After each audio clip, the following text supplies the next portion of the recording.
మంచి హిట్లు.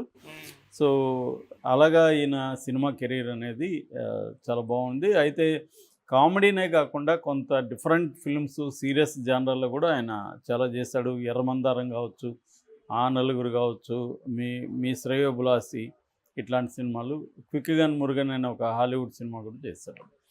సో, ఇప్పటికి కూడా ఆయన క్యారెక్టర్ ఆర్టిస్ట్‌గా చాలా బిజీగానే ఉంటున్నారు. సో, అయితే ఆయన పెళ్లి చేసుకున్న విజయ చాముండేశ్వరి కూడా మన రమాప్రభ పెంచుకున్న అమ్మాయి. ఓకే. సో,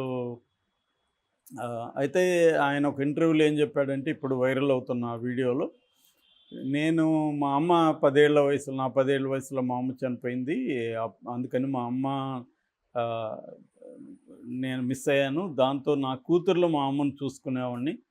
కానీ నా కూతురు నాకు మోసం చేసి ప్రేమించిన వాడితో మాకు ఇష్టం లేకుండా పెళ్లి చేసుకొని వెళ్ళిపోయింది అని ఆయన బాధపడుతూ చెప్పాడు. అయితే ఆ తర్వాత మనవరాలు పుట్టడం, తేజస్విని అని, ఆ తర్వాత ఆ పాప కూడా సినిమాల్లోకి రావడం, అలాగా మళ్ళీ కలిసినట్టుగా అర్థమవుతుంది. ఎందుకంటే మనకి 'మహానటి సావిత్రిలో' చిన్నప్పటి సావిత్రిగా చేసింది ఈ పాపే అనమాట. వీళ్ళ మనవరాలు ఈ గాయత్రి ఆమె కూతురు. ఓకే. సో, ఇది బేసిక్‌గా వాళ్ళ ఇది. అంటే ఒక్కోసారి తల్లిదండ్రులకి ఇష్టాలకు వ్యతిరేకంగా పిల్లలు పెళ్లి చేసుకున్నప్పుడు వీళ్ళు కొంత కోపగించుకోవడం, అలగడం ఇవన్నీ జరుగుతాయి. మళ్ళీ వాళ్ళకి పిల్లలు పుట్టినాక కలుసుకోవడం ఇవన్నీ జరుగుతుంది. ఓకే. అలాగా వీళ్ళది కూడా బిగినింగ్‌లో ఉన్నట్టుంది. తర్వాత కలిసినట్టు చెప్తున్నారు. ఏదేమైనా ఇది పెద్ద లాస్ అని చెప్పాలి రాజేంద్ర ప్రసాద్‌కి. ఎందుకంటే ఆమెకి పెద్ద వయసు కాదు. ఇతనికి 68 అంటే ఆమెకి 38. సో, యంగ్ ఏజ్‌లో చనిపోయింది. బట్ మామూలుగా అయితే స్త్రీలకి తక్కువ హార్ట్ అటాక్స్ వస్తాయని ఒక ఇది ఉంటది. కానీ ఈ మధ్యకాలంలో మనం స్త్రీలకు కూడా హార్ట్ అటాక్స్ ఎక్కువ వింటూ ఉన్నాం. సో, చాలా జోకులు కూడా ఉండేవి. స్త్రీలకి హృదయం లేదు కాబట్టి వాళ్ళకి అవును. ఆహ్, హార్ట్ అటాక్ రాదని మగవాళ్ళు జోకులేయడం. ఇలాంటివన్నీ ఉండేది గానీ, ఈ మధ్య అది పెరుగుతుంది. స్త్రీలకు కూడా బాగా వస్తుంది. అయితే అంటే నేను అథెంటిక్‌గా చెప్పడానికి నేను డాక్టర్ కాదు గానీ, డాక్టర్లు చెప్పింది నేను లిటరేచర్ దాంట్లో చదివింది గానీ, మెడికల్ లిటరేచర్‌లో బేసిక్‌గా కారణాలు, కొన్ని రకాల కారణాలు పోస్ట్ కోవిడ్ హార్ట్ అటాక్స్ అనేవి పెరిగినట్టుగా మనకి ఆహ్, తెలుస్తుంది. డేటా కూడా అదే చెప్తుంది. మనకు తెలిసినోళ్ళు కూడా చాలామంది చాలా యంగ్‌గా ఉన్నోళ్ళు కూడా చనిపోతున్నారు హార్ట్ అటాక్‌తో. ఈవెన్ 20 ఏళ్ల లోపల పిల్లలు కూడా చనిపోతున్నారు. సో, దీనికి ప్రధానంగా కారణాలు చాలా ఉన్నాయి. అందులో ప్రధానమైనదేంటంటే ఇన్‌ఫ్లమేషన్ పెరుగుతుందని. దాన్ని మయోకార్డిటిస్ అంటారు మెడికల్ పరిభాషలో. ఇదేంటంటే మజిల్, హార్ట్ మజిల్ అనేది ఇది ఇన్‌ఫ్లమేషన్ వల్ల దెబ్బ తగులుతుంది. దాంతో హార్ట్ అటాక్ వస్తుందనేది ఒకటి. రెండవ కారణం బ్లడ్ క్లాటింగ్ కూడా బాగా పెరుగుతుంది. ఓకే. ఆహ్, సో, ఈ పోస్ట్ కోవిడ్ తర్వాత, కోవిడ్ ఎఫెక్ట్ అయిన తర్వాత బ్లడ్ క్లాటింగ్ అనేది కూడా పెరుగుతుంది. దీనివల్ల హార్టే కాకుండా బ్రెయిన్ స్ట్రోక్స్ కూడా కేసెస్ ఈ మధ్య బాగా పెరిగాయి. సో, దీనికి కార్డియోవాస్కులర్ దీంట్లో ఇబ్బందులొస్తాయి బ్లడ్ క్లాటింగ్ వల్ల. సో, అది ఒక కారణం. మూడవది ఆహ్, ఎండోథెలిక్ ఎండోథెలియల్ డిస్ఫంక్షన్ అంటారు. ఎండోథెలియల్ సెల్స్ అని బ్లడ్ సెల్స్‌లో ఉంటాయి. ఇవి బ్లడ్ ఫ్లోని రెగ్యులేట్ చేస్తాయి. ఎప్పుడైతే ఇవి డ్యామేజ్ అవుతాయో, ఎండోథెలియల్ సెల్స్ డ్యామేజ్ అయినప్పుడు స్లో అయిపోతుంది, రెడ్యూస్ అవుతుంది. బ్లడ్ ఫ్లో అనేది కరెక్ట్‌గా ఉండకుండా స్లో డౌన్ చేస్తుంది. దానివల్ల కూడా హార్ట్ అటాక్ వచ్చే అవకాశం ఉంది. అట్లాగే నాలుగవది స్ట్రెస్. విపరీతంగా మనకి స్ట్రెస్‌ని డీల్ చేసే మెకానిజమ్స్ ఈ మధ్య పోయినాయి. ఈ మధ్యనే 2, 3 కేస్ స్టడీస్ చదివాను నేను. ఎక్కువ గంటలు పనిచేస్తున్న వాళ్ళు ఇద్దరు, ముగ్గురు చనిపోయారు. ఆఫీస్‌లో విపరీతంగా గంటలు. మనకి ఆ మధ్య ఈయనెవరు, ఇన్ఫోసిస్ నారాయణమూర్తి ఇంకా పని చేయడం సరిపోదు, 70 గంటలు పర్ వీక్ చేయాలి అని పిలిపించాడు. దానికి పెద్ద వ్యతిరేకత కూడా వచ్చింది. ఆయన మీద కూడా చాలా తీవ్ర వ్యతిరేకత వచ్చింది. ఎందుకంటే ఈ ఓవర్ వర్క్ వల్ల స్ట్రెస్ ఉంటున్నాయి ఇవాళ జాబ్‌లో. పేరుకి సాఫ్ట్‌వేర్ కంపెనీలులో మంచి జాబులు అవే మంచి జీతాలు అంటున్నారు కానీ, నేను కూడా ప్రత్యక్షంగా చూస్తున్నా, చాలా ప్రెజర్ ఉంటుంది వాళ్ళ మీద. చాలా స్ట్రెస్ ఉంటది. సో, ఆ స్ట్రెస్‌ని డీల్ చేసుకొని ఇది చాలా కష్టం. డీల్ చేయాలంటే ముఖ్యంగా స్త్రీలకు ఇంకా ఎక్కువ స్ట్రెస్ ఉంది, వర్కింగ్ ఉమెన్‌కి. ఎందుకంటే వాళ్ళకి ఆఫీసే కాకుండా ఇల్లు చూసుకోవాలి, పిల్లల పెంపకం ఇవన్నీ వాళ్ళకి అదనపు స్ట్రెస్. మగవాళ్ళన్నా స్ట్రెస్ బస్టర్స్, వాళ్ళకేవో ఫ్రెండ్స్‌తో కలవడం, మందు తాగడం ఇట్లాంటి వ్యవహారాలు ఉంటాయి. కానీ స్త్రీలకి ఇంకా కష్టం అయిపోతుంది. అందువల్ల స్త్రీలలో కూడా బాగా స్ట్రెస్ అనేది బాగా కనబడుతుంది, ముఖ్యంగా వర్కింగ్ ఉమెన్‌లో. సో, అది కారణం.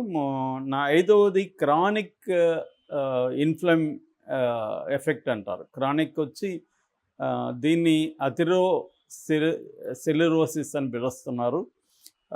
అంటే ఇదేమవుతుందంటే ప్లేక్స్ అంటారు. ప్లేక్స్ అంటే తెలుగులో పలకలు అంటారు కదా! అంటే చిన్న చిన్న ప్యాచెస్ లాగా బ్లడ్ గానీ ఇది ఏర్పడడం అన్నమాట. ఈ బిల్డప్ అవుతుంది. దీన్ని ఆర్టిరోసిస్ అని కూడా అని పిలుస్తారు. సో, దీని ఎఫెక్ట్ వల్ల కూడా హార్ట్ అటాక్ వచ్చే అవకాశం ఉంది. ఇక ఆరవది యాంటీ ఇమ్యూన్ రియాక్షన్. అంటే మనకి ఇమ్యూన్ సిస్టమ్ అనేది మన బాడీని రక్షిస్తూ ఉంటుంది. అది ఒక్కోసారి ఓవర్‌గా రియాక్ట్ అవుతుంది. ఓవర్‌గా రియాక్ట్ అయినప్పుడు ఏమవుతుందంటే హెల్తీ టిష్యూస్‌ని అది దెబ్బతీస్తుంది. అది బాడీలో ఈ హార్ట్ దగ్గర ఉన్న హెల్త్ టిష్యూస్‌ని అంతా కూడా ఈ ఆటో ఇమ్యూన్ సిస్టమ్ అనేది దెబ్బతీస్తుంది. దీన్ని ఆటో ఇమ్యూన్ డిసీజెస్ అంటారు. మనకి సమంతకు వచ్చిన ఇది కూడా ఆటో ఇమ్యూన్ డిసీజ్ అన్నమాట, మయోసైటిస్. సో, ఇది బేసిక్‌గా ఈ 6 కారణాలని చెబుతున్నారనమాట. అయితే దీనికి ప్రివెన్షన్ లేదా అన్నప్పుడు ఖచ్చితంగా వ్యాక్సినేషన్ అయితే తీసుకోవాలంటున్నారు. వ్యాక్సినేషన్ వల్ల కూడా ఎఫెక్ట్‌లు వస్తున్నాయని కేసులు ఉన్నాయి కానీ, బట్ వరల్డ్ వైడ్‌గా చూసుకున్నప్పుడు కరోనా, కోవిడ్ ఎఫెక్ట్ నుంచి రక్షించింది మాత్రం వ్యాక్సినేషనే. అదే డౌట్ లేదు. సో, కంపల్సరీగా వ్యాక్సినేషన్ తీసుకోవాలి. అట్లాగే అర్లీగా గుర్తించాలి. మనోళ్ళకి ఇప్పుడు కరోనాకి రాకముందు ఒక నెగ్లిజెన్స్ ఉండేది హెల్త్ పట్ల. ఇప్పటికి కూడా చాలామందికి అదే ఉంది. ఇంకోటేందంటే ఈ మధ్య అలోపతికి వ్యతిరేకంగా కొంతమంది మాట్లాడుతూ, అలోపతి అసలు వేస్టు, మీరు ఏదో కాయక పసులు తినండి, అవి తినండి, ఇవి తినండి అనేవి కూడా పెరిగాయి కోవిడ్ తర్వాత. ప్రతి ఒక్కడు ఎక్స్‌పర్ట్ అయిపోయాడు. ఎవరో చెప్పినారు everybody is an expert except the expert అని. సో, ఎక్స్‌పర్ట్‌లు తప్ప అందరూ ఎక్స్‌పర్ట్‌లు అయిపోయారు. ప్రతి ఒక్కడు వైద్యం మీద మాట్లాడడం, ముఖ్యంగా యూట్యూబ్ ఛానల్ వచ్చినాక.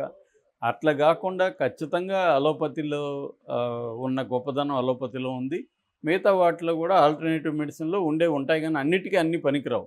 కాబట్టి చాలామంది ఆ మధ్య కూడా మా ఫ్రెండ్ ఒకతను అలోపతి మీద నమ్మకం లేకుండా టెస్ట్‌లే చేసుకునేవాడు కాదు. అతను బీపీ ఉన్నా కూడా ఆయుర్వేదం ఏదో తింటున్నాడు, టెస్ట్ చేసుకోలేదు. చివరికి అతనికి బ్రెయిన్ స్ట్రోక్ వచ్చి 4 రోజులు వెంటిలేటర్ మీద ఉండి చనిపోయాడు. ఇలాగ నేను చాలా వింటున్నాను అనమాట. అందుకని కంపల్సరీగా టెస్టులు చేసుకోవడం, అర్లీ ట్రీట్మెంట్ ప్రారంభిస్తే చాలా వరకు నయమవుతాయన్నమాట. అట్లాగే మేనేజింగ్ ఎగ్జిస్టింగ్ కండిషన్స్. అంటే ఆల్రెడీ మనకి డయాబెటీస్ కానీ, లేకపోతే బీపీ కానీ ఇవి ఉంటే కరోనా వచ్చిన తర్వాత వాటి ఎఫెక్ట్ ఇంకా పెరుగుతుంది కాబట్టి వాటిని మేనేజ్ చేసుకుంటుండాలి. అంటే కంట్రోల్లో ఉన్నాయా లేదా రెగ్యులర్గా టెస్టులు చేసుకోవడం, ఇవన్నీ చేయాలి. అట్లాగే యాంటీ కోగులేట్స్ అంటారు. అంటే బ్లడ్ థిన్నర్స్. మనకి డాక్టర్ కన్సల్టెంట్తో బ్లడ్ థిన్నర్స్ వాడడం కూడా అవసరం. బ్లడ్ క్లాటింగ్ ఏమన్నా జరుగుతుందా అని చూసుకొని, అది 40 ఏళ్ళు దాటిన వాళ్ళైతే కంపల్సరీ బ్లడ్ థిన్నర్స్ని తీసుకోవాలని కూడా చెప్తున్నారు. ఇది కూడా డాక్టర్ సలహాతో తీసుకోవాలి. ఎక్కడో ఇప్పుడు నాలాంటోడు చెప్పాడు కాబట్టి బ్లడ్ థిన్నర్ తీసుకో అనేది కాకుండా డాక్టర్ దగ్గరికి వెళ్ళి నాకేమన్నా బ్లడ్ థిన్నర్స్ అవసరం ఉన్నాయా ఇవన్నీ అడిగి చేయాలి. అట్లాగే హెల్తీ లైఫ్ స్టైల్ మనం చూస్తున్నాం. ఎక్కువగా ఈ లైఫ్ స్టైల్ డిసీజెస్ అనేవి బాగా పెరిగాయి ఈ మధ్యకాలంలో. దీనికి కారణం ఏమంటే ఫస్ట్ ఫుడ్డు విపరీతంగా మనకి ఎక్కడ చూసినా ఫుడ్ ఐటమ్స్, ఫుడ్ హోటల్స్ రకరకాల.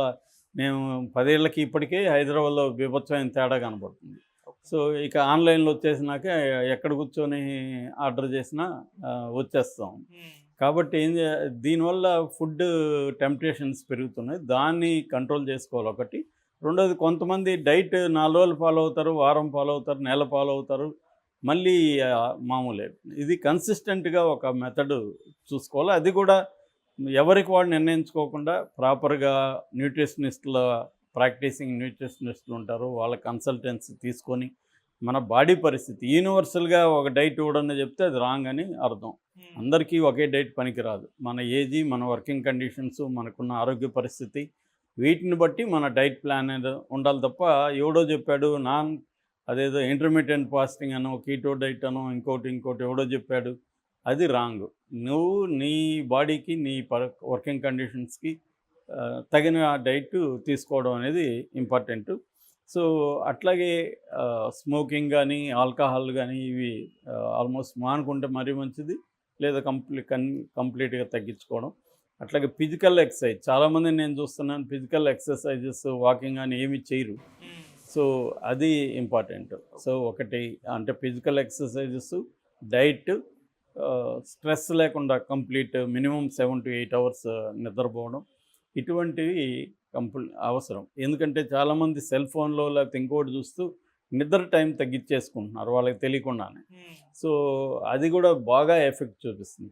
కంపల్సరీ ఒక మినిమం 7 అవర్స్ అనేది అవసరం. వాళ్ళ వాళ్ళ బాడీ ఆరోగ్యాన్ని బట్టి ఇంకొంత ఎక్కువ ఉండాలి తప్ప తగ్గించకూడదు. సో ఇవి తీసుకుంటే బేసిక్గా ఈ కరోనా